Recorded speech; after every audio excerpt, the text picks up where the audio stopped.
देखते हैं सम संख्या कौन सी होती है। तो सम संख्या वो संख्या होती है जो 2 से पूरी पूरी भाग हो जाए। जो भी संख्या 2 से पूरी पूरी भाग हो जाएगी वही सम संख्या होगी। ठीक है। और ये कैसे पता करते हैं कि 2 से कौन सी संख्या पूरी पूरी भाग होगी? तो ये बताया गया था पहले ही। देखिए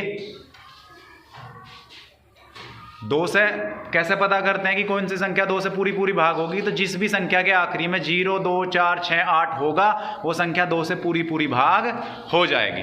तो चलिए देखते हैं किस किस संख्या के आखिरी में 0, 2, 4, 6, 8 है। अब यहाँ पे देखिए 0, 2, 4, 6, 8 नहीं है तो ये संख्या 2 से भाग नहीं होगी, मतलब सम संख्या नहीं है। हाँ, इसके आखिरी में 6 है, 0, 2, 4, 6 सम संख्या। 2, 5, 0 आखिरी में 0 है, सम संख्या। इस संख्या में देखिए इसके आखिरी में 8 है, क्या ये 2 से भाग हो जाएगी? क्यों? क्योंकि ये 2 में है। हाँ, 2 से 0, 2, 4, 6, 8 है ना, तो इसका मतलब 2 से भाग हो जाएगा और ये सम संख्या होगी। क्या होगी ये? सम। आखिरी में 1 है, 2 से भाग होगी कि नहीं होगी? नहीं, वेरी गुड, नहीं होगी 2 से भाग, इसका मतलब ये सम संख्या नहीं है। आखिरी में 0 है, हो जाएगी, वेरी गुड, शाबाश भाई। 0, 2, 4, 6, 8 अगर आखिरी में आ गया तो संख्या 2 से भाग हो जाएगी। तो ये देखिए सारी की सारी सम संख्या है। ये क्या है? सब सम। अब जो बची हैं वो क्या हैं? तो उनको बोलते हैं विषम संख्या।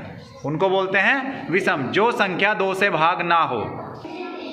तो विषम संख्या कौन सी होती है? जो संख्या 2 से पूरी पूरी भाग ना हो। तो जो भी भाग नहीं हो रही, जैसे ये 2 से भाग नहीं होती तो ये विषम है। ये क्या है? विषम। ये सम है, ये भी सम है, ये भी सम है, आखिरी में 1 है, 2 से भाग नहीं होता तो ये क्या है?